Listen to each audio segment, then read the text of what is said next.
Hello, friends. Welcome to my post-St. Paddy's Day show. Start with a poem by MacNiece called County Sligo. In Sligo, the country was soft. There were turkeys gobbling under sycamore trees and the shadows of clouds on the mountains moving like browsing cattle at ease.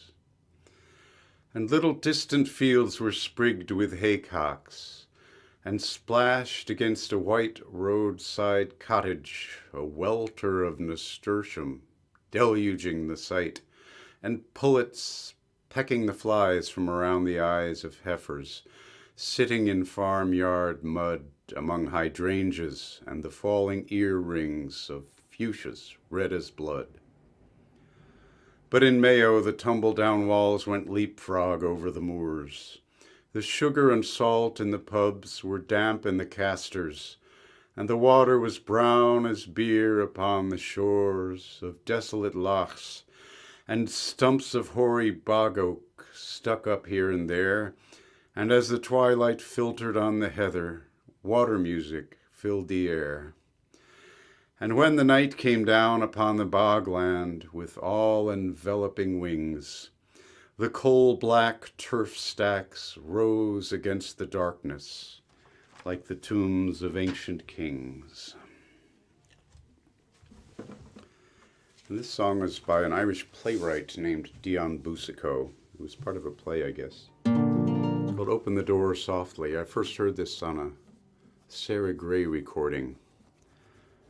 And I thought it was haunting and lovely. I didn't quite get it. It's a prayer, but it's a prayer from the divine to us, rather than the other way around. Open the door softly.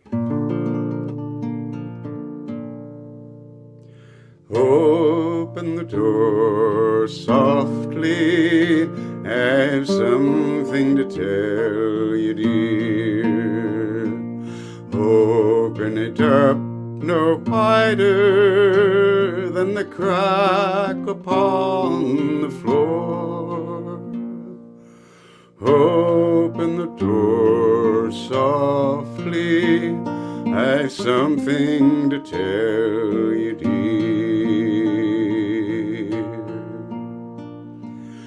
Warm summer grasses have whispered it to your ear. Skeins of shining water ask you patiently to hear.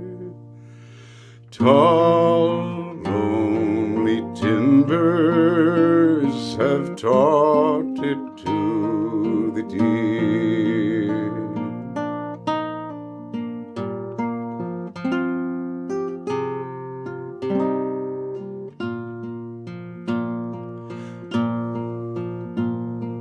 Sad winds at autumn will tell you as they pass by. Wild geese flying eastward leave their music in the sky. Listen at evening and answer the wild birds' cry. Open the door softly, I've something to tell you, dear.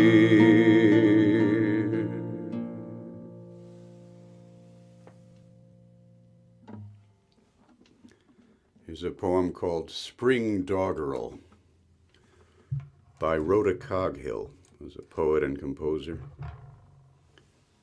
Lived through most of the last century and into this one.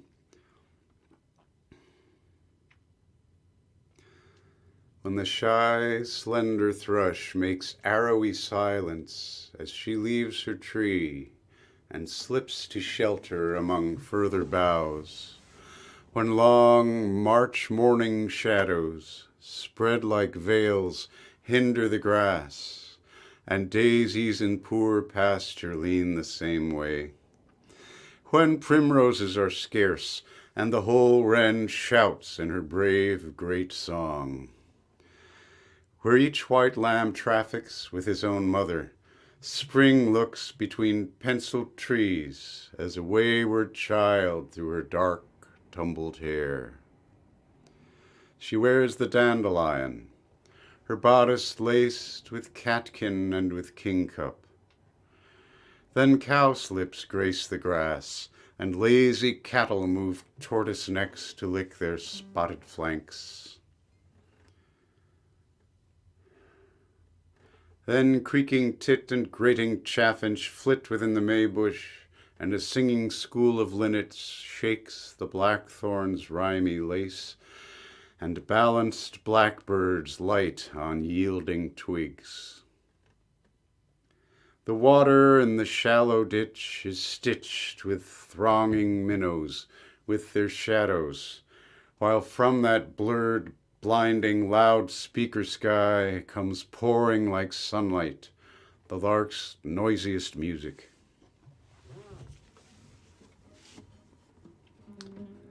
And this one is a poem by Joseph Campbell. And I did a musical setting for it. Somebody comment just to let me know that we're on the air here.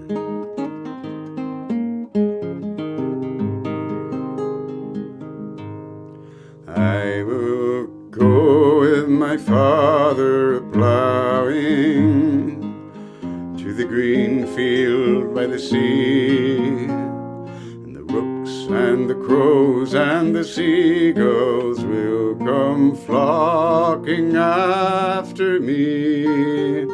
I will sing to the patient horses with the lark and the white of the air, and my father will sing the plough song that blesses the cleaving share. I will go with my father a-sowing to the red field by the sea, and the rooks and the gulls and the starlings will come flocking after me. I will sing to the striding sowers with the finch on the greening sloe, and my father will sing the seed song that only the wise men know.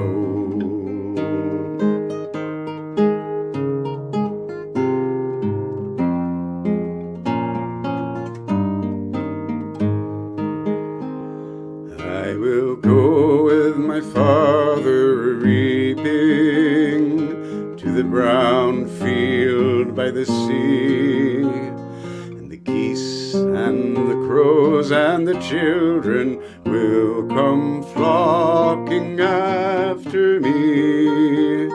I will sing to the tan-faced reapers with the ran in the heat of the sun, and my father will sing the scythe song that joys for the harvest done.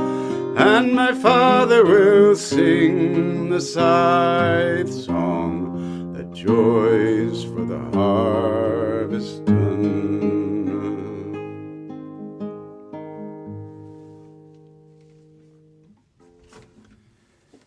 The County Mayo by James Stephens.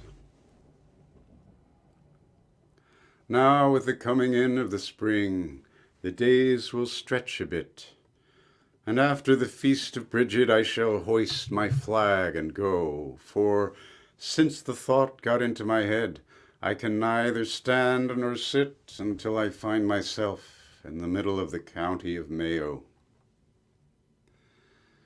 In Claremorris I should stop a night to sleep with decent men, and then I'd go to Barra just beyond and Balla just beyond and drink galore. And next I'd go to Kiltimagh for about a month. and then I should be only a couple of miles away from Ballymore. I say and swear that my heart lifts up like the lifting of a tide, rising up like the rising wind till fog and mist must go, when I remember Cara and Gallon close beside, and the gap of the two bushes, and the wide plains of Mayo. To Culloden then, where everything grows that is best. There are raspberries there and strawberries there, and all that is good for men. And were I only there among my folk, my heart would rest. For age itself would leave me there, and I'd be young again. This is Down the Moor. Got this from the singing of Eddie Butcher, who's a potato farmer from Northern Ireland. He was born in 1900.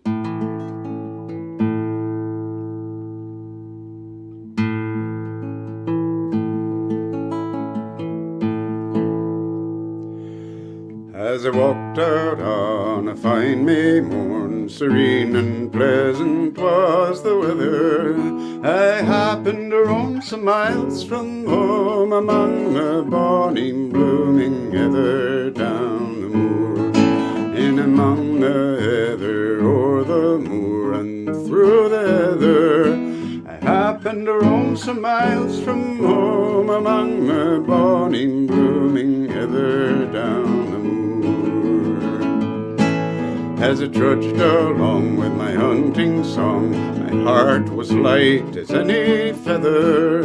I spied a lass, and a very bonny lass, she was sweeping the dew from among the heather down the moor. In among the heather, o'er the moor and through the heather, I spied a lass, and a very bonny lass, she was sweeping the dew from among the heather down the moor. Barefooted was she and comely dressed, on her head neither cap nor a feather, but the plaid hung neatly around her waist as she tripped through the blooming heather down the moor. In among the heather, o'er the moor and through the heather, the plaid hung neatly around her waist as she tripped through the blooming heather down the moor. I stepped up to this fair young maid and asked of her, what brings you hither? She answered me, down by the bonny burnside, I'm herding all my ewes together down the moor. In among the heather, o'er the moor and through the heather, she answered me, down by the bonny burnside, I'm herding all my ewes together down the moor.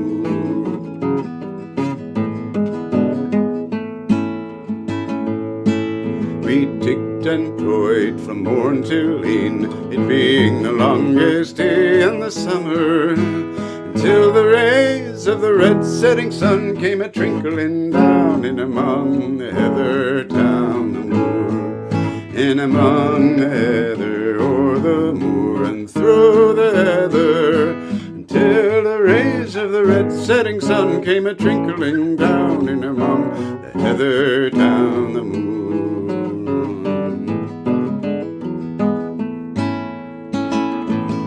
And she said, young man, I must be gone, my ewes are straying from each other, but I am loath to part with you, as the bonny wee lambs are to part their mother down the moor.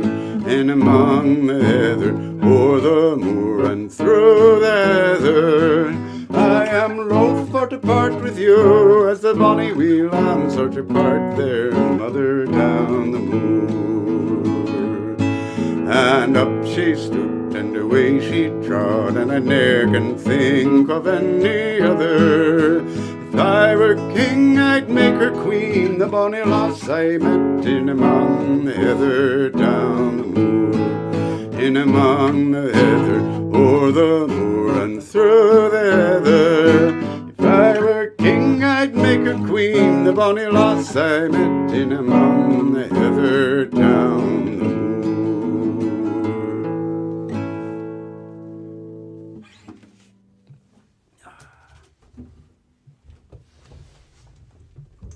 There's a great collection of Irish songs called Songs of the People. And this was put together by Sam Henry. Well, I don't know if he put the book together, but he was a newspaper columnist between the First and Second World Wars. And he would publish a song a week that was just sent in by the people of Ulster.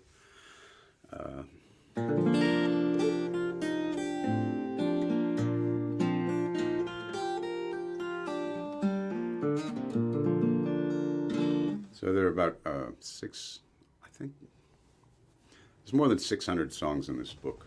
And the folk revival has plundered some of these songs, like a whole half of a side of a Paul Brady album, and Nick Jones also. But this one is still sitting around, waiting to be heard. I think it's a stunner. It's called The Hills of Tandragee, and this was sent in by a fellow named James Carmichael, who probably had something to do with writing it. I don't know. The Hills of Tandragee. When my love wakes in the morning, she oils and combs her hair, and dresses in her superfine, all for to meet her dear. Her name I will not mention, lest she should offended be, for she is the fairest creature that dwells in Tandragee. The time is drawing nigh, brave lads, when I must leave you here, and part with all my comrades, likewise my sweetheart dear. For her beauty I admire above all that I can see, and her killing glances bring the blush on the hills of Tandragee.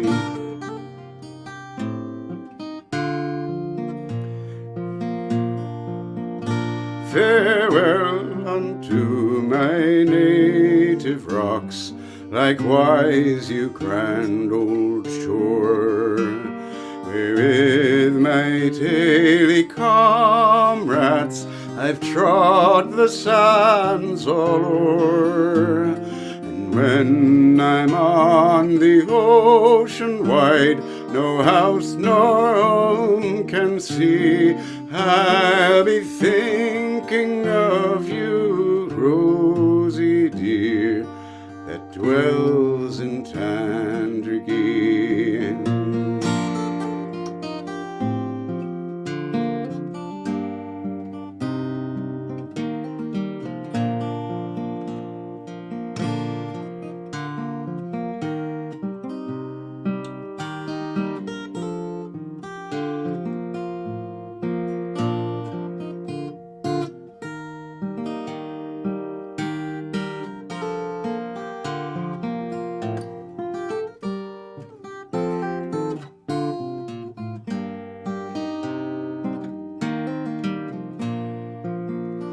When my love wakes in the morning, she walks down to the sea, to watch for the ship returning that bore her love away. She'll watch the foaming billows as they roll in from the sea, saying, oh, poor Johnny Harton, you're far from Tandragee.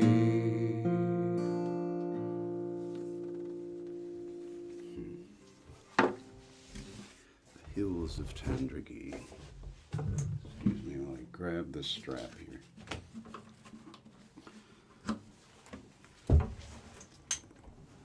Is a short poem by Ella Young, who's a poet and folklorist.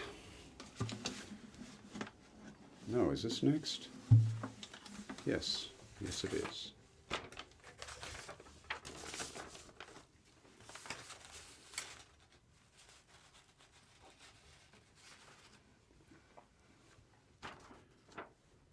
O'er the wave-patterned seafloor, over the long sunburnt ridge of the world, I bid the winds seek you, I bid them cry to you, night and morning, a name you loved once. I bid them bring to you dreams and strange imaginings and sleep.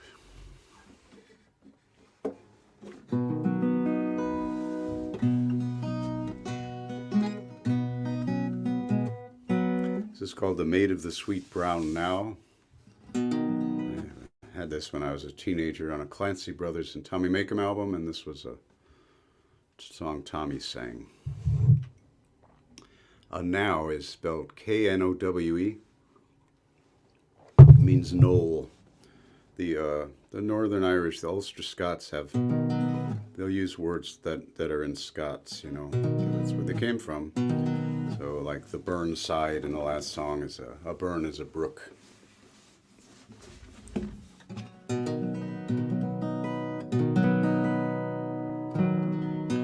Oh, come all you lads and lassies and listen to me a while. I sing to you a verse or two that will cause you all to smile. It's all about a fair young man, I'm going to tell you now, how he lately came a-courting on the maid of the sweet brown Knowe.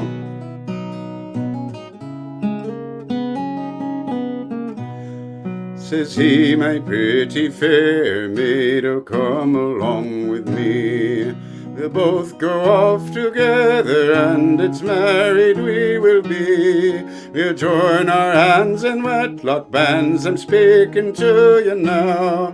And I'll do my best endeavour for the maid of the sweet brown Knowe. This fair and fickle young thing, she knew not what to say. Her eyes did shine like silver bright and merrily did play. She said, young man, your love subdue, for I am not ready now, and I'd spend another season at the foot of the sweet brown Knowe.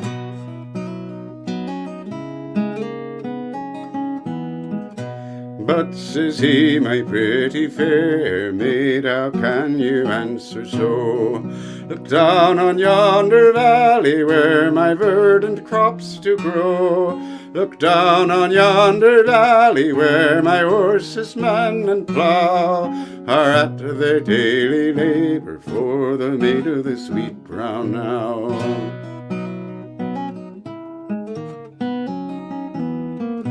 If they're at their daily labour, kind sir, 'tis not for me, for I've heard of your behaviour, I have indeed, said she.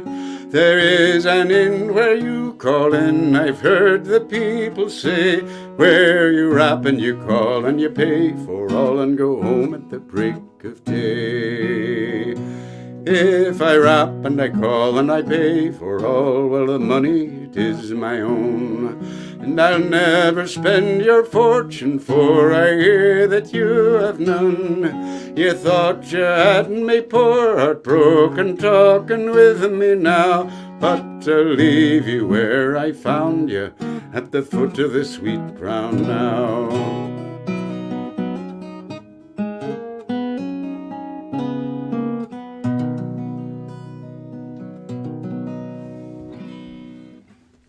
Well, this next song, the woman has a chance to tell the man to go to hell. Nothing like a nice courting song, is there? It's on the nylon string. This is called The Verdant braes of screen. Braes, another word from Scots. It means a hillside or a slope.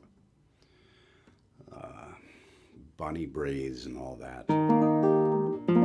B-R-A-E. I think it comes from, a lot of the Scots words have A where English has O. So I think it was a word for brow, because a slope is like a brow. But I don't know that. So the verdant braes of screen are the green slopes of the town of Ballinascreen.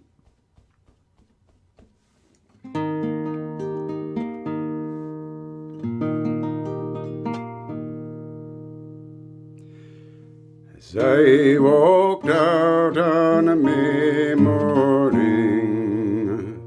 by the verdant braes of screen, I leaned my back against a mossy tree to view the sun in the west country, the dew on a forest green. A lad I spied by our burnside, with a lass 'neath the elder tree, and her lips were like the berry brown wren, and she all wean and want to see, and she all want to see. Come, sit you down on the grass, he said, on the dewy grass so green, for the wee birds all have winged and gone, since I've my true love seen, he said. Since I my love have seen, I'll not sit down on the grass, she said. No lover I'll be of thine, for I hear you're in love with a fair Connaught maid. Your heart's no longer mine, she said, and your heart is no more mine. But I'll climb up a high, high tree, and I'll rob the wild bird's nest, and I'll bring back what I find there to the arms that I love best, she said. To the arms that I love best.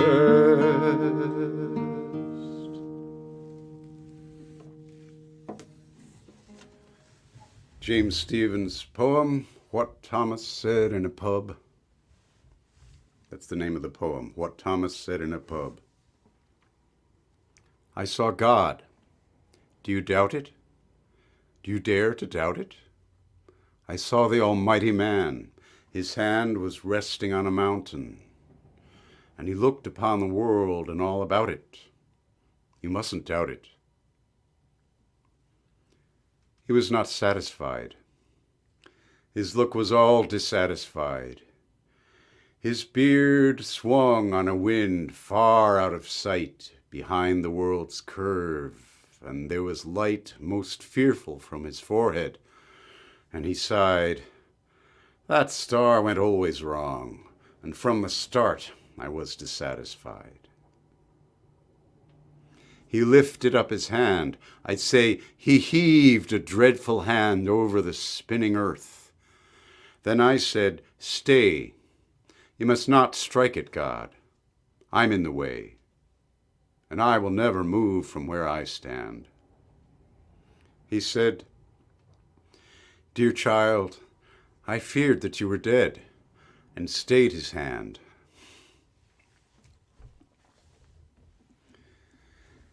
Another one from James Stephens. This is called The Goat Paths. The crooked paths go every way. Upon the hill, they wind about through the heather, in and out of a quiet sunniness. And the goats, day after day, stray in sunny quietness, cropping here and cropping there, as they pause and turn and pass. Now a bit of heather spray, now a mouthful of the grass. In the deeper sunniness, in the place where nothing stirs, quietly in quietness, in the quiet of the firs, they stand a while. They dream, they lie, they stare upon the roving sky. If you approach, they run away. They will make an angry sound.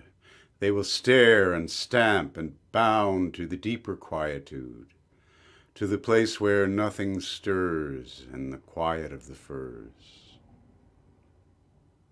To crouch again, to crouch them down again and brood in the sunny solitude. Were I but as free as they, I would stray away and brood. I would beat a hidden way through the quiet heather spray to a sunny solitude. And should you come, I'd run away. I would stare and stamp and bound with a sudden angry sound to the deeper quietude, to the place where nothing stirs in the quiet of the firs. In that airy quietness, I would think, I would dream as long as they. Through the quiet sunniness, I would stray away and brood all among the heather spray in a sunny solitude. I would think until I found something I can never find, something lying on the ground in the bottom of my mind.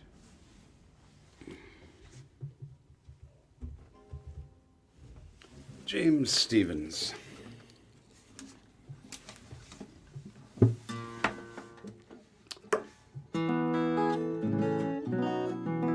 This is a fun song called Johnny McEldoo.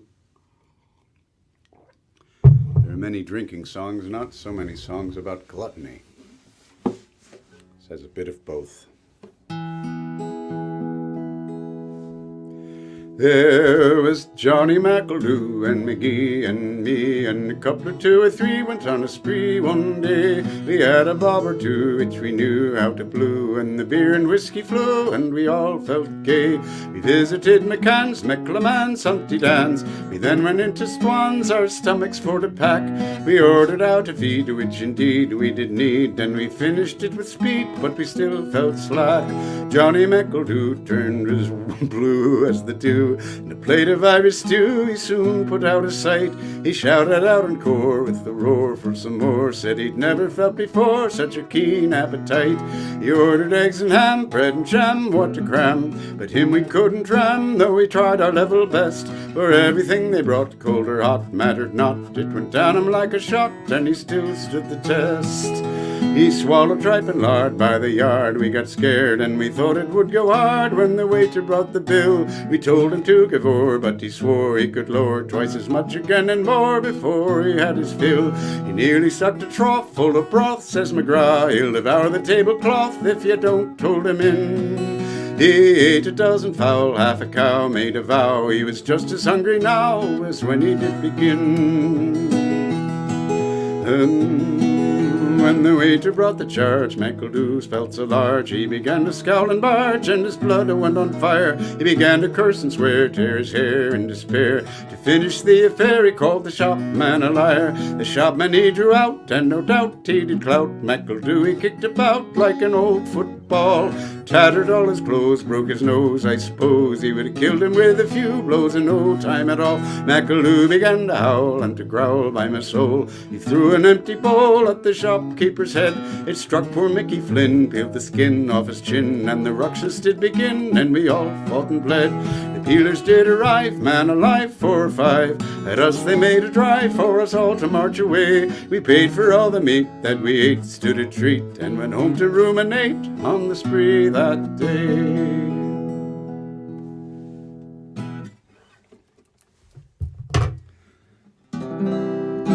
This one's called Johnny My Man. This is better known in Scotland. It's sung a lot. This is from the book of Ulster songs called Songs of the People. And it's the best version I've heard of Johnny My Man.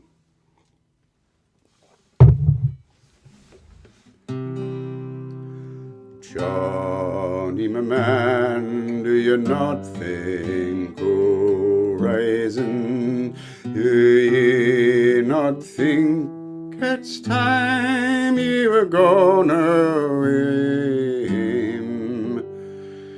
For you sit up there drinking and you keep me lamenting, and you ne'er take a thought about going away. What is that I do here at the window? Sure, it's just like the voice of my Jenny at him. Oh, come in, my Jenny, and take a wee droppy, and you'll ne'er give a thought about going away. Do ye mind the time when we first fell acquainted? And do ye mind the time down in yon flowery lane, where we spent all our time in the sweet scented roses, and you ne'er took a thought about going away? Right well, I do mind when we first fell acquainted, and right well I do mind down in yon flowery lane. But the night's getting on, and the children should be sleeping, so rise up, my dear Johnny, and come away.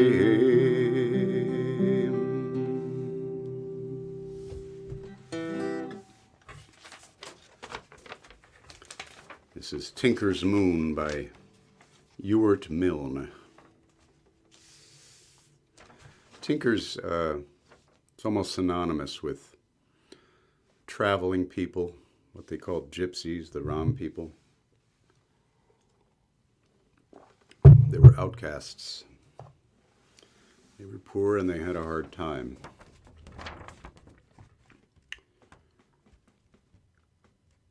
Tinker's Moon by Ewart Milne. 4 children on a rumbling cart, a woman trudging beside that load, a lank man leaving the horse to guide a wet road, a dry road, a gravelly road that a woman shall walk, and a lank man leave the horse to guide. The tinker's children take their chance and bide. A lane leads on to one more lane, an uphill to one more hill, a potato patch to thin on the way, a hen to kill, and hunger again, and sleep again, and a moonlight flit while the salmon leaps from a smouldering spot by the riverside. The tinker's children take their chance and bide. When Wicklow woods first seemed to wait, as still they wait tonight, I heard that creaking, rumbling cart, and stars the same were out. When you gave pennies to the youngest child, a silent child, a tawny child. The tinker's children meekly are and mild. And still I hear, strange woods among, Whenever a creaking cart goes down, the sing-song twang of that bonny man. Thank you, my lady, thank you, my lady, as when you gave the child a penny. I heard it in an Irish voice today, and saw again through long gone by 4 children on a rumbling cart, a woman trudging beside that load, a lank man leaving the horse to guide a wet road, a dry road, a gravelly road for a moonlight flit from a smouldering spot by the riverside. I saw the stony rocky road where the tinker's children bide.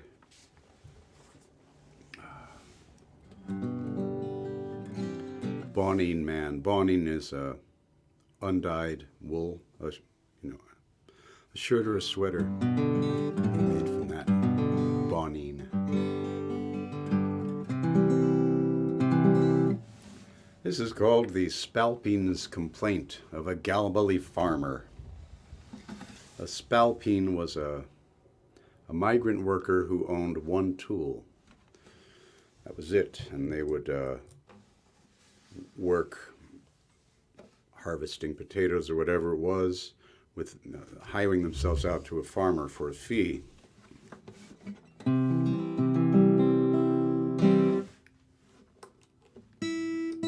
For the season.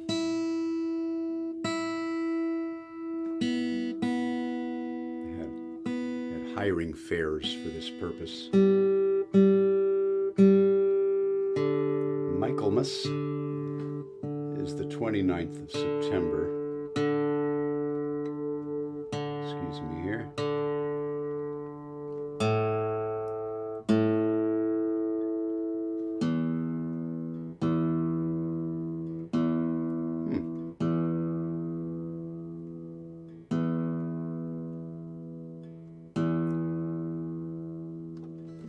All right.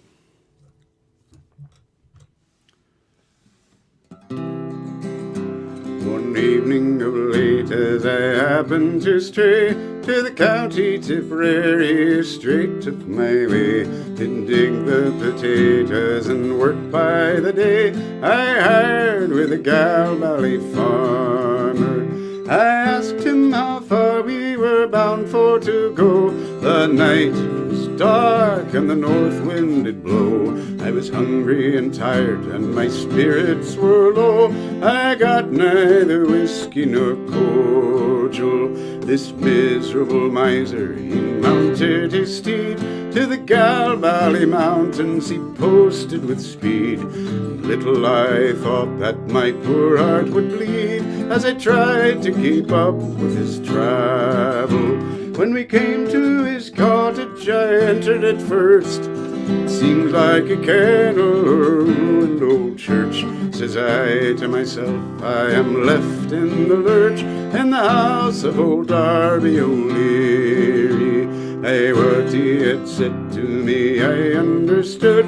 My bed in the barn, it was not very good. A blanket was made at the time of the flood, the quilts and the sheets in proportion. Thus on this old miser I looked with a frown, when the straw was brought out for to make my shakedown. I wish that I never saw Galbally town, the sky over Darby O'Leary. I well recollect it was a Michaelmas night. To a hearty good supper he did me invite. A cup of sour milk that was more green than white 'twould give you the trotting disorder. The wet old potatoes would poison the cat, and the barn where my bed was swarming with rats. Oh, little I thought it would e'er be my lot lie in that hole until mornings. I've worked in Kilconnell, I've worked in Kilmore, I've worked in Arcady and Shanballymore, a palace, a knicker and Sallow Oddmore, with decent respectable farmers. I've worked in Tipperary, the Rag and Rose Green, the Mount of Kilfacle, the Bridge of Aleen, but such woeful starvation I've never yet seen as I got from old Darby O'Leary.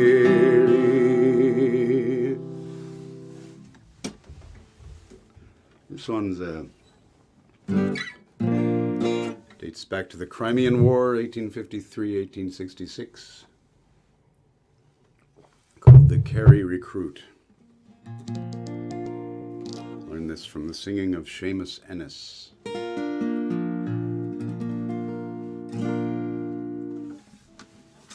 this down.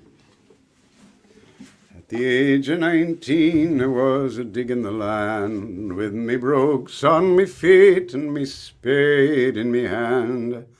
Says I to myself, what a pity to see such a fine strapping lad digging turf in Tralee, with me touring and with me touring and with me touring and So I buttered me brogues and shook hands with me spade, and went off to the fair like a dashing young blade. Up steps a sergeant, says, will ye enlist? Sure, sergeant, says I, slip the bob in me fist, with me touring and with me touring and with me touring and The first thing they gave me, it was a red coat, with a lump of fine leather to tie round me throat. They gave me a queer thing, I said, what is that? Why, sure, a cockade for to stick in your hat, with me touring and with me touring and with me touring and The next thing they gave me, they called it a gun, and under the trigger I settled me thumb. The gun, it spit fire and vomited smoke, and it give me poor shoulder a hell of a stroke, with me touring and with me touring and with me touring and The next thing they gave me, they called it a horse, with a saddle and bridle, me two legs across. I give it the bit, and I give it the steel, and Holy Mother, she went like an eel, with me touring and with me touring and with me touring and The next place they marched us was down to the sea, on board a great warship bound for the Crimea, with 3 sticks in the middle, all hung with white sheets. She'd walk on the water without any feet, with me touring and with me touring and with me touring and We reached the Balaclava all safe and sound, and hungry and weary we lay on the ground. Next morning at daybreak a bugle did call, and they served a hot breakfast of powder and ball, with me touring and with me touring and with me touring and We licked them at Alma and at Inkerman, but the Russians they foiled us at the Red Ann. In trailing the ramparts, meself lost an eye, and a great Russian bullet ran away with me thigh, with me touring and with me touring and with me touring and All bleeding and dying I lay on the ground, with arms, legs and feet all scattered around. Says I to meself, if me father were nigh, he would bury me now, just in case I should die, with me touring and with me touring and with me touring and But a surgeon comes by and he soon staunched the blood, and he gave me an elegant leg made of wood. And they made me a pension of 10 pence a day, And contented with his shallocks, I'll live on half pay with me tour-in-a-na, with me tour-in-a-na, with me tour-in-a-noor-in-a-na. Padraic O'Connor, Gaelic Storyteller, by F.R. Higgins. They've paid the last respects in sad tobacco, and silent is this wake house in its haze. They've paid the last respects, and now their whiskey flings laughing words on mouths of prayer and praise.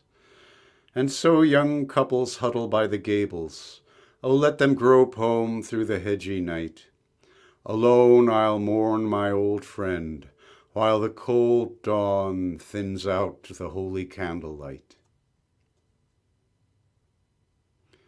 Respects are paid to one loved by the people. Ah, was he not, among our mighty poor, the sudden wealth cast on those pools of darkness, those bearing just a star's faint signature? And so he was to me close friend, near brother, dear Padraic of the wide and sea-cold eyes, so lovable, so courteous and noble. The very west was in his soft replies.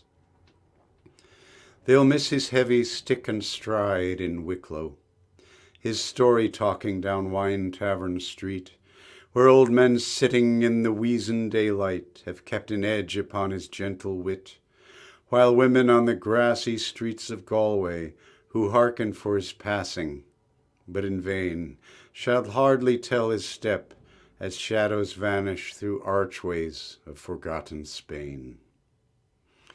Ah, they'll say, Padraic's gone again exploring, but now down glens of brightness. Oh, he'll find an alehouse overflowing with wise Gaelic, that's braced in vigour by the bardic mind, and there his thoughts shall find their own forefathers, in minds to whom our heights of race belong, in crafty men who ribbed a ship or turned the secret joinery of song. Alas, death mars the parchment of his forehead, and yet for him I know the earth is mild. The windy fidgets of September grasses can never tease a mind that loved the wild. So drink his peace. This grey juice of the barley runs with a light that ever pleased his eye, while old flames nod and gossip on the hearthstone, and only the young winds cry.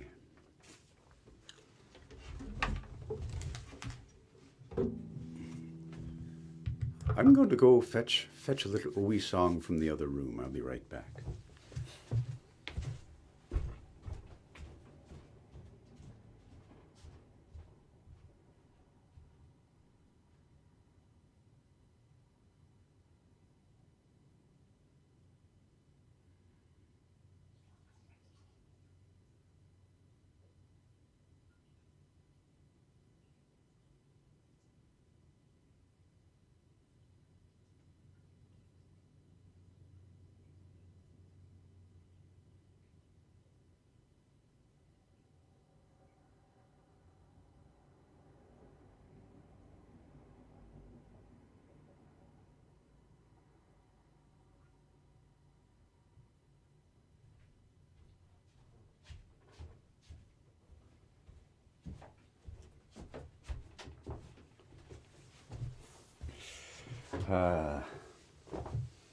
What are we doing?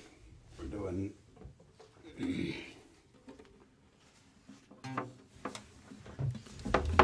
Kitty McGee.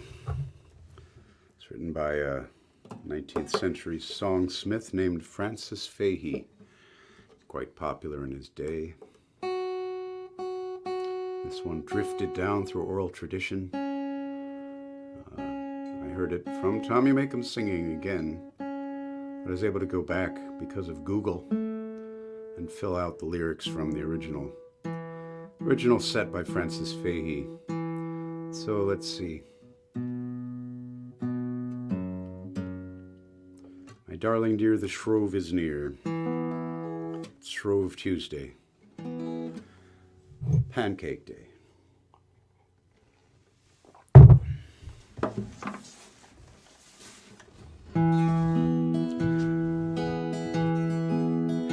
I've kissed and courted them all, gentle and simple, short and medium and tall, but kept a merry heart free, till it was stole unownst by Kitty McGee. Her smiling face, her slender waist, her lips might tempt a saint to taste. Sure it was small blame to me to lose my heart to Kitty McGee. It was down at Ballina Fair, Collins and boys were gaily tripping it there, and I, the soul of the spree, when I set eyes on Kitty McGee. Her smiling face, her her smile so sweet, her steps so neat, hide and seek her two little feet, gliding like a swan at sea, handsome, winsome Kitty McGee. And now I'm dreaming all day, sighing from dark to dawn, and wasting away like a lone bird on a tree, pining the long hours through for Kitty McGee. At dance or wake, no sport I make, home or out, no pleasure I take, nothing at all I hear or see but makes me think of Kitty McGee. How will I anyone face, Kitty my dear, if you won't pity my case? 'Tis tired of living I'll be, if I don't win my darling Kitty McGee. Say, whisper dear, the Shrove is near, say the word I'm dying to hear. Promise me soon my own you'll be, a roguish, coaxing Kitty McGee.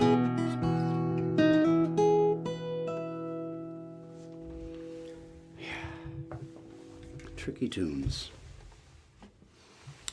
Let's see. This one's fun. This is from Donegal. I'll do three pieces from Donegal County. Found this in a book called Irish Country Songs, which is a collaboration by Herbert Hughes, and I think Joseph Campbell contributed some lyrics to that book. Published around 1903. When they said Irish country songs, country meant folk, as it still does at its best.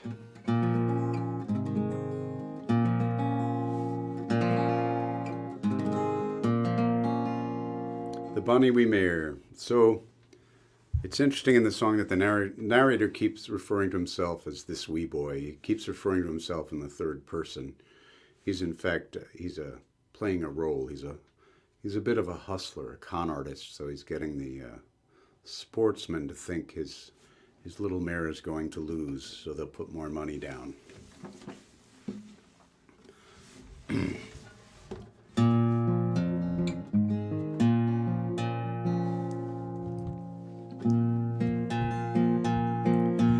Been on the 8th of October last, when fairs was over and markets past, I'd a bonny wee mare, a nice race mare. Ah, bonny wee dun with two split ears, with my tiddy right, fa la la la, fi tiddy I dee. When this wee boy got on its back, they filled to him a glass of sack, saying, come my boy, don't let her go off, but hold her in with a lively swing, with my tiddy right, fa la la la, fi tiddy I dee. First 3 miles that we rode on, my bonny wee dun she lie behind, which makes the sportsman shout and say, here's 50 pounds on the lively pay, with my tiddy right, fa la la la, fi tiddy I dee. How can that be, this wee boy cries, that my wee mare should win no prize? Here's 50 pounds my uncle gave me, I'll hold it on ye purty Bessie, with my tiddy right, fa la la la, fi tiddy I dee. Next 3 miles that we rode on, my bonny wee dun she lie behind, which makes her master smile and say, my bonny wee dun, you'll win that day, with my tiddy right, fa la la la, fi tiddy I dee. The very last mile we rode that day, my bonny wee dun, she raced away and left the lively bay behind, which caused the sportsmen to change their mind. With my tiddy right, fa la la la, fi tiddy I dee. Done has won the race, she'll stay no longer in this place. She has won as much money this very day as will help her master to clear the way. With my tiddy right, fa la la la, fi tiddy I dee. Bonny Wee Mare. This is called Rain, Donegal, by Seamus O'Sullivan. All day long the grey rain beating on the bare hills, where the scant grass cannot cover, the grey rocks peeping through the salt herbage. All day long the young lambs bleating stand for covering where the scant grass is, under the grey wall, or seeking softer shelter under tattered fleeces, nuzzle the warm udders. All day long, the little waves leaping round the grey rocks, by the brown tide borders, round the black headlands, streaming with rain.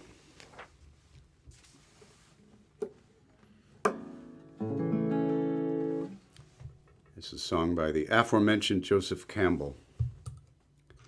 Joseph Campbell was born in 1879, lived to 1944. And this lyric was set to a traditional tune. He wrote it to a traditional melody. It's called The Garton Mother's Lullaby. Eval is and Shivra are they're nature spirits.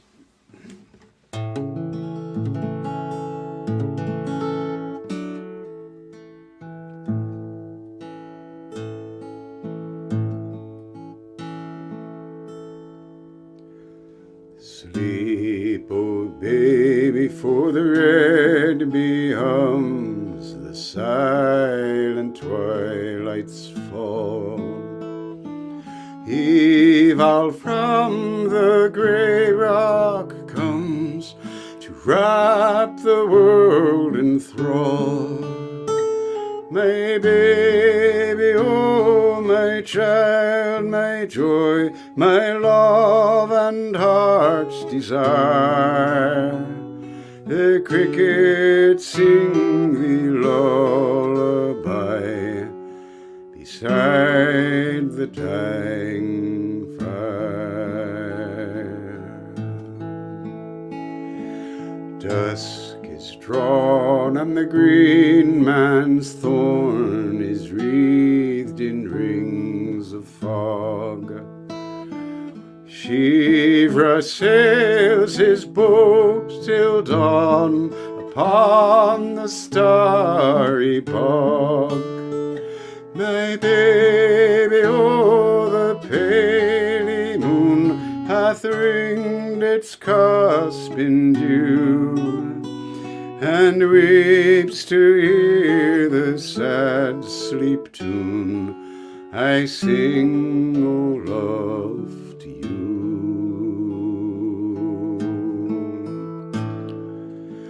Faintly sweet doth the chapel bell ring o'er the valley dim. Charman's peasant voices swell in fragrant evening hymn. My baby, oh, the low bell rings my little lamb to rest, and angel dreams till morning sings its music in your breast. Sleep, oh baby, for the red bee hums, the silent twilights fall.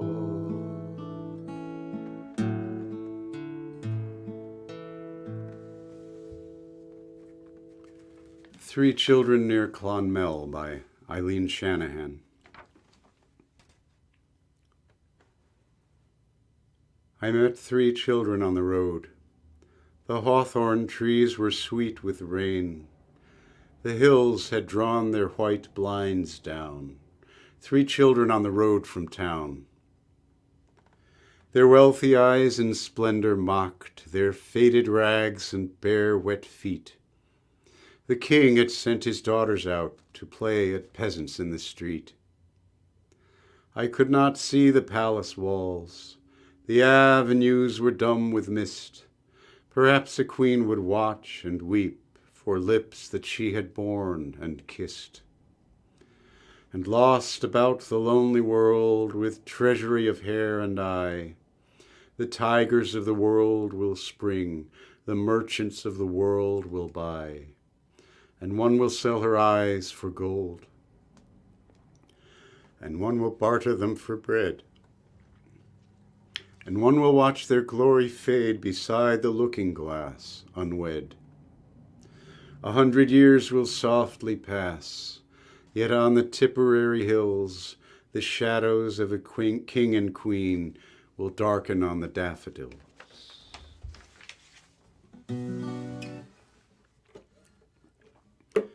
This was written by John Keegan Casey shortly after the Civil War, but it refers to the 1798 uprising in Ireland. These songs were written to keep that spirit alive.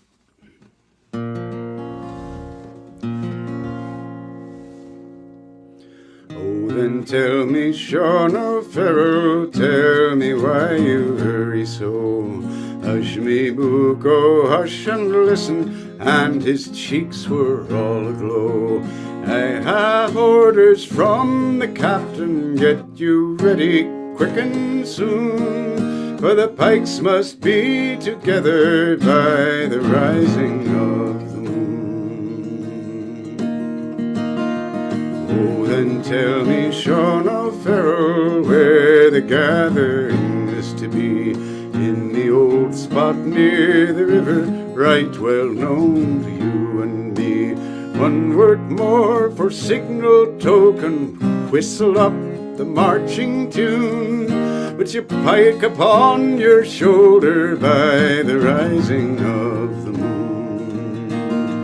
Out from many a mud-wall cabin, eyes were watching through that night.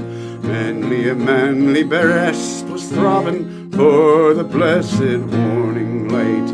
Murmurs passed along the valleys like the banshee's lonely croon, and 1,000 blades were flashing at the rising of the moon.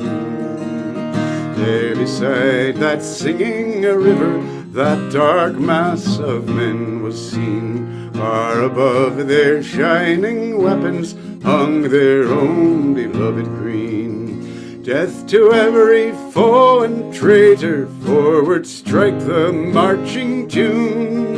Hurrah, me boys, for freedom, 'tis the rising of the moon.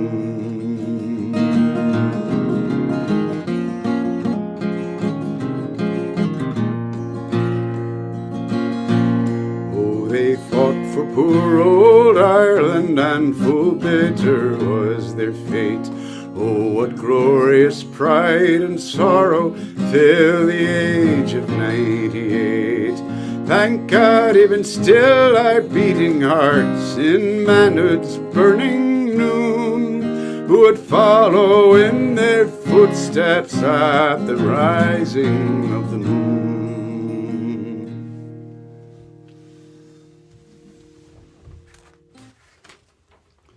Another one from Joseph Campbell.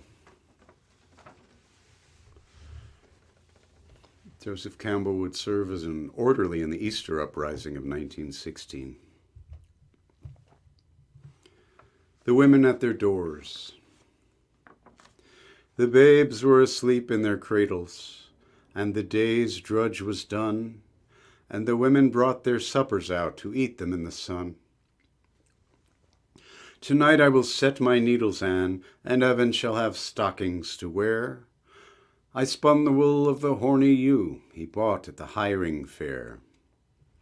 But what is the sound I hear, Navla? It is like the cheering of men. God keep our kind from the devil's snare. And the women answered, Amen. Then the moon rose over the valley, and the cheering died away, and the women went within their doors at the mouth of the summer day.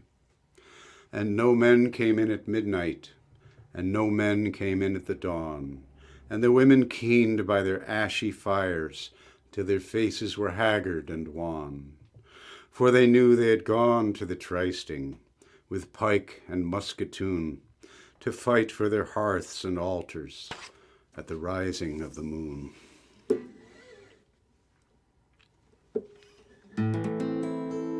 This was written shortly after the 1916 Easter Rebellion by Canon Charles O'Neill, a man of the cloth.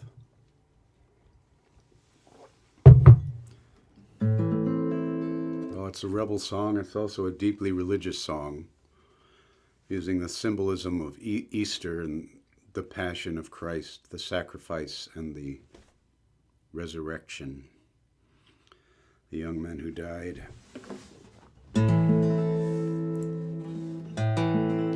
World War I was happening, which is referred to here.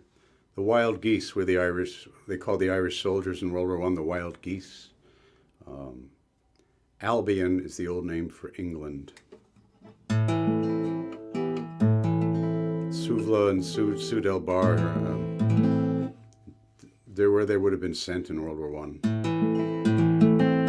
Turkey and Australia, places like that. Charles O'Neill, The Foggy Dew. As down the glen one Easter morn to city fair rode I, their armed lines of marching men in squadrons did pass me by. No pipe did tum and no battle drum did sound its loud tattoo, but the Angelus bell or the Liffey's swell rang out in the foggy dew. Right proudly high over Dublin town they flung out the flag of war. 'Twas better to die 'neath an Irish sky than at Suvla or Sud-El Bar. And from the plains of Royal Meath strong men came hurrying through, while Britannia's Huns with their long-range guns sailed into the foggy dew.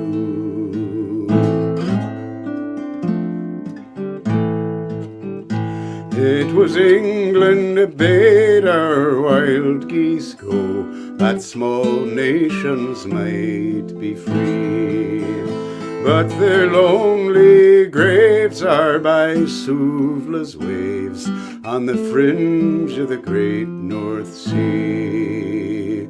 But had they died by Pierce's side or fought with Calhoun, their graves we'd keep where the Fenians sleep, 'neath the shroud of the foggy dew.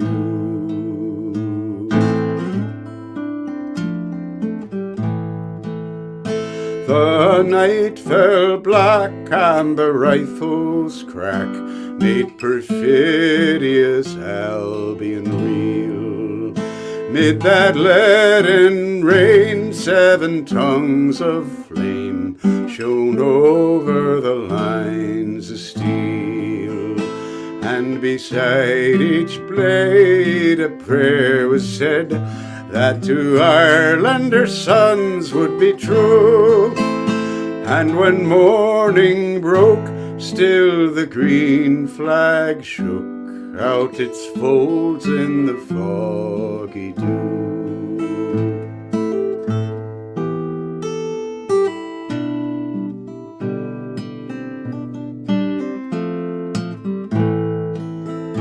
But the bravest fell, and the requiem knell rang mournfully and clear for those who died at Eastertide in the springtime of the year. And the world did gaze in deep amaze at those fearless men and few who bore the fight that freedom's light might shine through the foggy dew.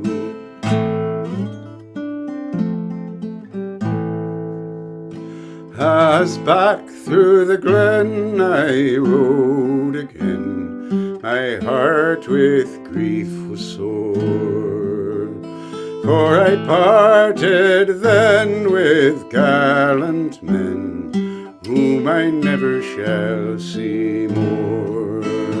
And to and fro in my dreams I go, and I kneel and I pray for you. For slavery fled, oh glorious dead, when you fell in the foggy dew.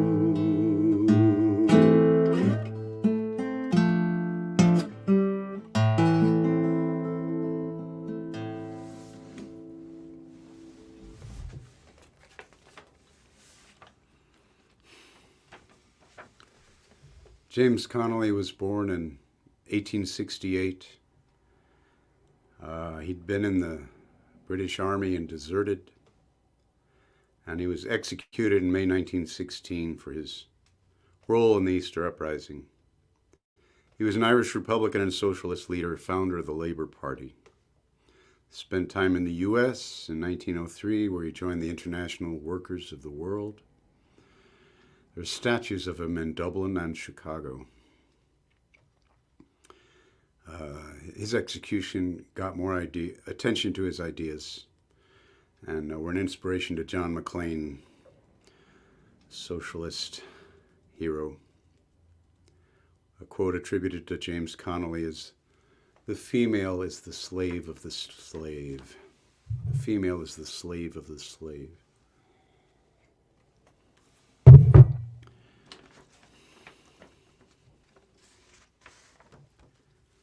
Women have the right to vote now, don't they?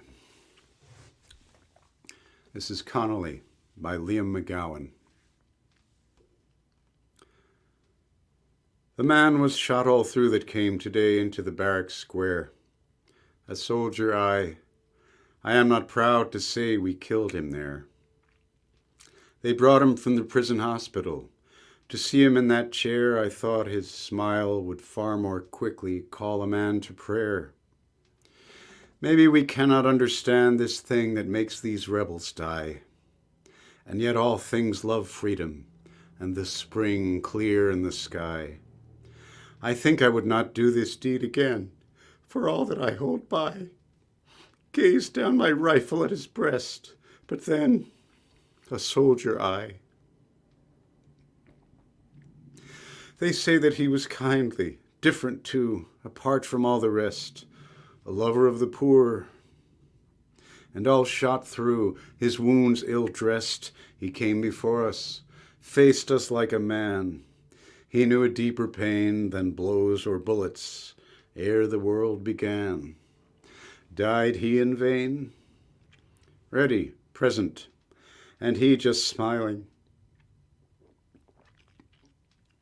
God, I felt my rifle shake, his wounds were opened out, and round that chair was one red lake.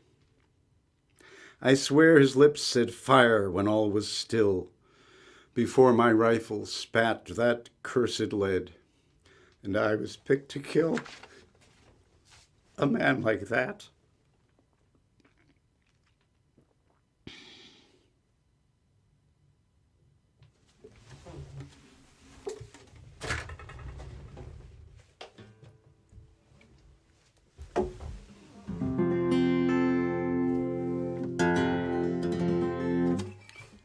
by Tommy Makem. His names come up a lot.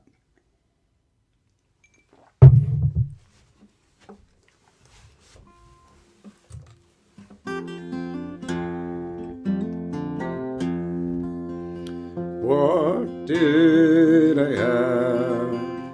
Said the fine old woman.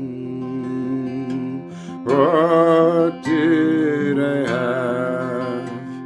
This proud old woman did say I had 4 green fields, each one was a jewel, but strangers came and tried to take them from me. I had fine, strong sons. They fought to save my jewels. They fought and died, and that was my grief, said she.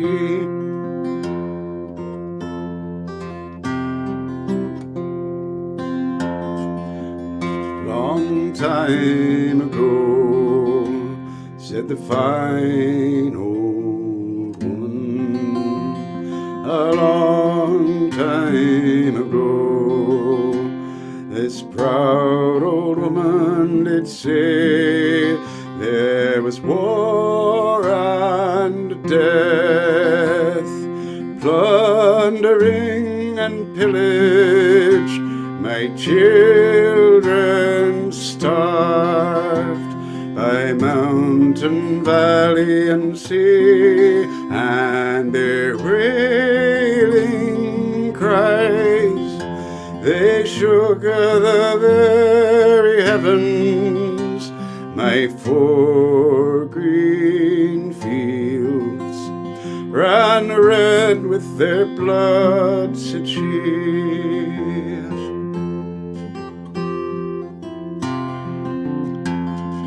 What have I now? Said the fine old woman. What have I now? This proud old woman did say I have 4 green fields. One of them's in bondage, in strangers' hands, had tried to take it from me. But my sons have sons, as brave as were their fathers. My 4th green field shall bloom once again, said she. My 4th green field shall bloom once again, said she.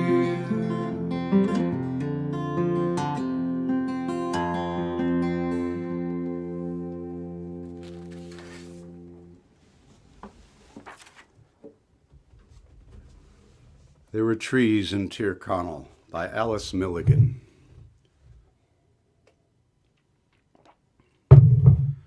There were trees in Tyrconnell of the territories, in Erin's youthful yet remembered days, where now to clothe the leagues of bogland lonely is only heather brown or gorse ablaze, where rivers go from source to sea unshaded, where shine in desolate moors the scattered lakes, and sedges where were deer in woodland breaks. The spades of peasants, oft the peat uplifting, strike bog-black roots of oak or red of fir, and then 'tis known, there the primeval forest was murmurous to all winds with leaves astir.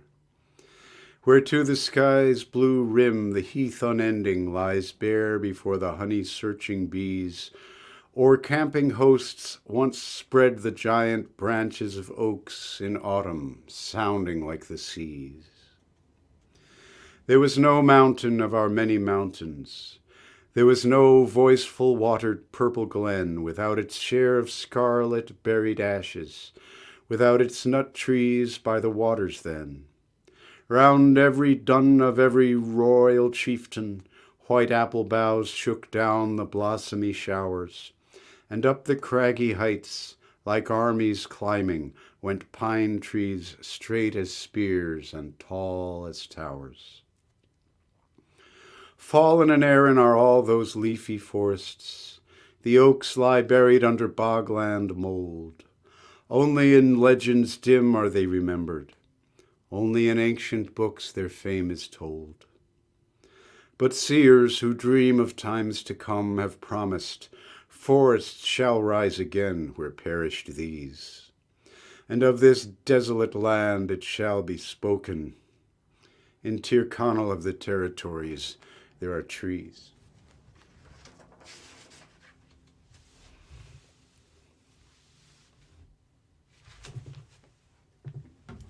This is called The Shamrock Shore. There are two very different songs titled The Shamrock Shore.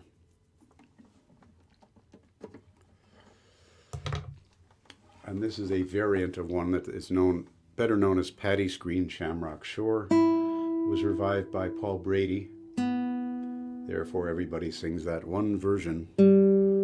But this version was in Songs of the People. I had to cobble and edit some. But it's got some glorious verses in it. Very descriptive. That are not in the better known version now. So I've just also been relearning it to the old tune from the Songs of the People by Sam Henry. Collections by Sam Henry. The tune is traditional.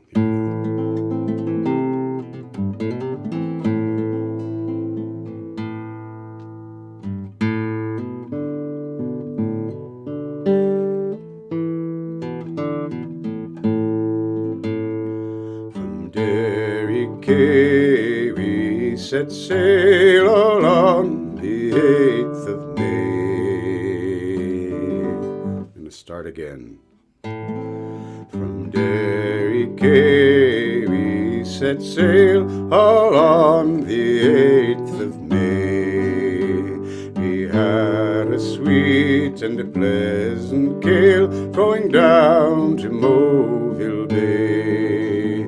Fresh water there, near 20 tons, for passengers they did store, lest we should want going to St. John's, far from the Shamrock Shore.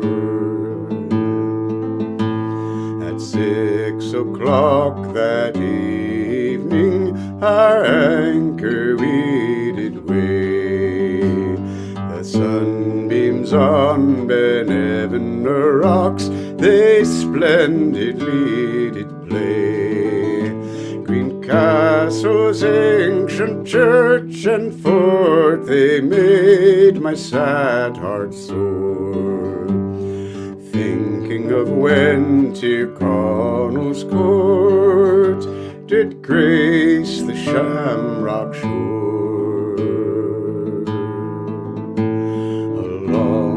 Coast we came in sight of famous Marland Head, and in Istra Hull far to the right rose out of the ocean's bed.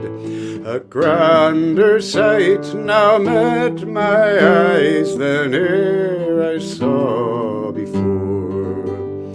The sun going down twixt sea and sky, far from the Shamrock Shore.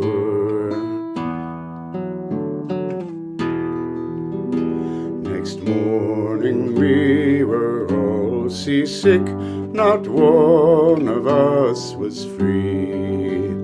I lay quite helpless on my bunk, with none to pity me. No father dear, no mother kind, to lift my head when sore. and I thought of the one I left behind, far away on the shamrock shore.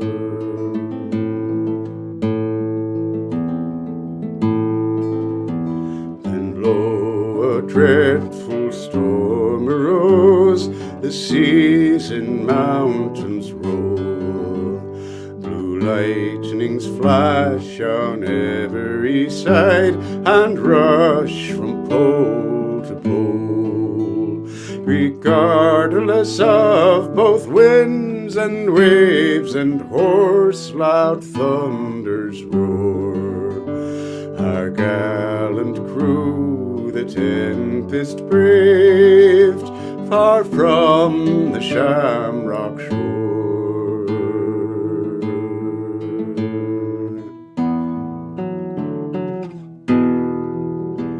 We landed on the other shore in 33 days, and drank a parting glass before we took our several ways. We took each comrade by the hand, perhaps to meet no more, and we drank a health to old Ireland and friends on the shamrock shore. To Captain Harrison we owe our grateful thanks indeed.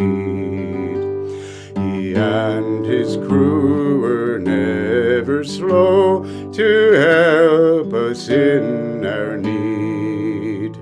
We'll drink his health in a full glass and toast it o'er and o'er.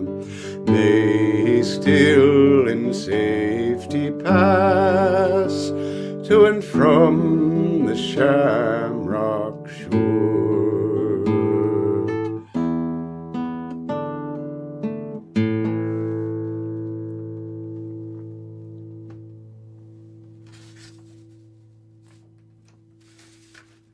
The Starling Lake by Seamus O'Sullivan. My sorrow that I am not by the little dun. Dun is a fort, Gaelic word. My sorrow that I am not by the little dun, by the lake of the starlings. At Ross is under the hill, and the larks there, singing over the fields of dew, or evening there, and the sedges still. For plain I see now the length of the yellow sand, and Lissadell far off and its leafy ways, and the holy mountain whose mighty heart gathers into it all the colored days. My sorrow that I am not by the little dun, by the lake of the starlings at evening when all is still, and still in whispering sedges the herons stand. 'Tis there I would nestle at rest till the quivering moon uprose in the golden quiet over the hill.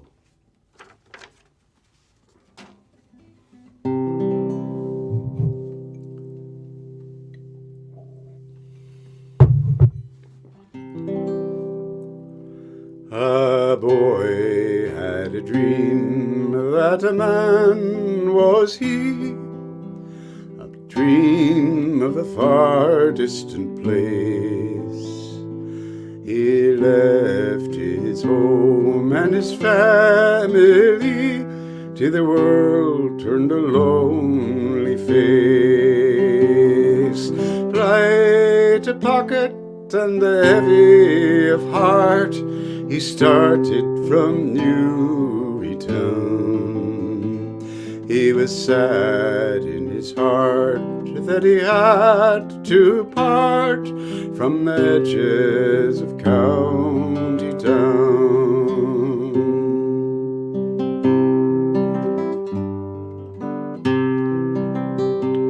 He laid his bundle on his back, and that with a sigh of pain, for the dark morn fields all around he never might see again.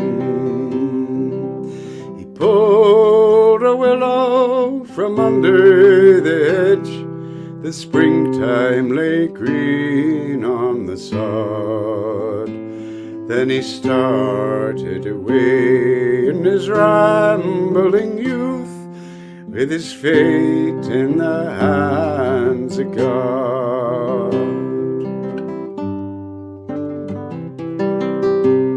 This boy who parted from Newry town was out in the world and then seeking his fortune on a far distant shore to take him back home again. And when the hair on his head it turned white, and his footsteps grew feeble and slow, he said, I will start by the morning light, to the land of my childhood I'll go.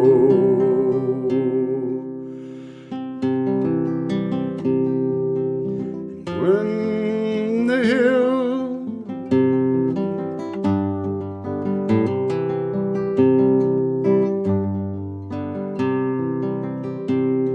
and when the hills of home did appear, how his old heart did leap for joy to see those dark morn mountains near, and the hills that he'd roamed as a boy, and the boy who toiled to the door of his tomb in many a far distant town. He died when the hawthorn trees were in bloom in the hedges of County Down.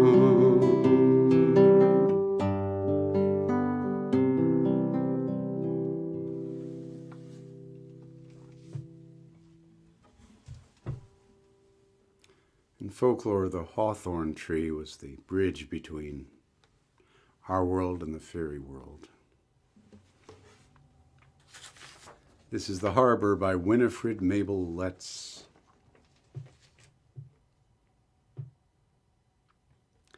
I think if I lay dying in some land where Ireland is no more than just a name, my soul would travel back to find that strand from whence it came. I'd see the harbor in the evening light, the old men staring at some distant ship, the fishing boats they fastened left and right beside the slip, the sea wrack lying on the wind-swept shore, the grey thorn bushes growing in the sand, our Wexford coast from Arklow to Cahors, my native land. The little houses climbing up the hill, sea daisies growing in the sandy grass, the tethered goats that wait large-eyed and still to watch you pass. The women at the well with dripping pails, their men colloguing by the harbor wall, the coils of rope, the nets, the old brown sails. I'd know them all. And then the Angelus. I'd surely see the swaying bell against a golden sky. So God, who kept the love of home in me, would let me die. One more for you. If you're watching on YouTube, or even if you're not, I hope you'll subscribe to my channel. And if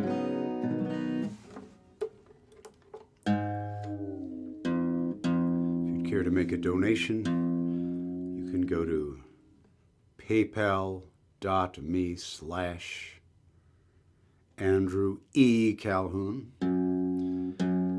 or go to andrewcalhoun.com/tips if you don't like PayPal. whatever. Anyway, appreciate you listening. This is a song by my friend Colm Sands, whom I met in '97. We was over in Ireland with Cat Eggleston, and he interviewed us for his BBC show. I ended up importing his wonderful CDs and selling them through the Waterbug website for many years. Wonderful songwriter. His best known song is Almost Every Circumstance. He's one of the Sands family. His brother Tommy Sands wrote There Were Roses, and his brother Ben Sands is also a songwriter. This is called Buskers. A busker is a street singer. And Colm Sands wrote this after seeing a public television special about, this was in the 90s when the war was going on in Bosnia. And the special was about Vedran Smilovic, the cellist with a symphony in Sarajevo. Their orchestra building was destroyed by shelling, and 22 people were killed in the marketplace. And he took his cello out and played in the street for 22 days. And the press came by and said, aren't you crazy to be out here playing music while they're shelling? He said, they're crazy to be shelling while Smilovic is playing the cello.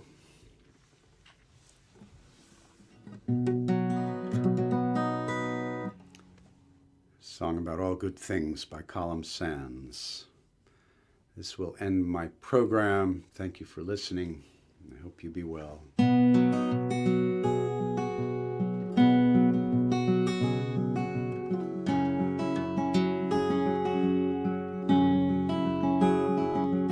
I saw them on the streets of Clones at a session long ago.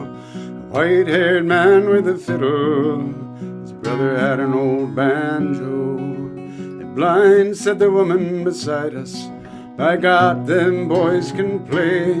That's a swallow's tail, said my father, and the music took us all away. And if you stop to listen, they're playing for you and I, and their music sings along the strings, between the earth and the sky, between the earth and the sky.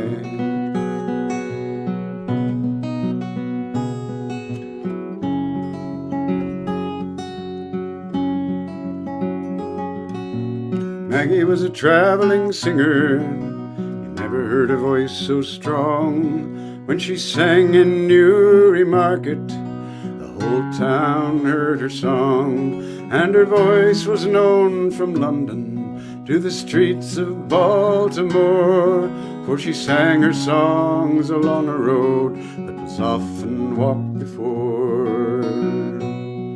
And if you stop to listen, she's playing for you and I, and her music sings along the strings, between the earth and the sky, between the earth and the sky.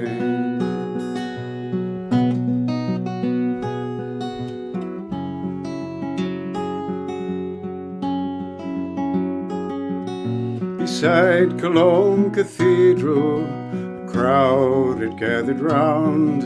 There was singing, there was laughing, and we hurried towards the sound. You said, that's Klaus the fiddler, he comes here every day.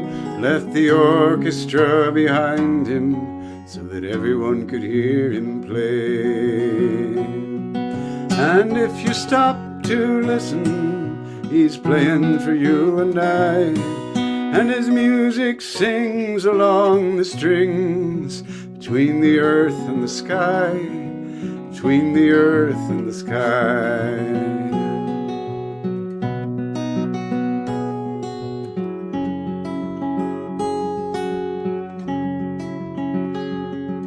On the streets of Sarajevo, where death walks every day, Smilovic takes his cello and slowly starts to play. and the people gather round him in the spirit of the marketplace. His music brings both tears and smiles. It changes every face. And if you stop to listen, he's playing for you and I, and his music sings along the strings, between the earth and the sky, between the earth and the sky.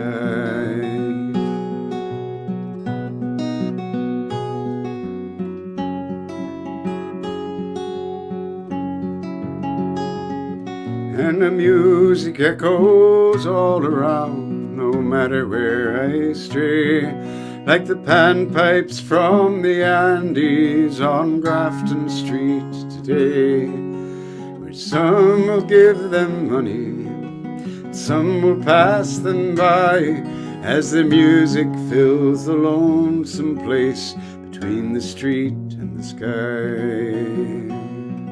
And if you stop to listen, they're playing for you and I. Their music sings along the strings, between the earth and the sky, between the earth and the sky.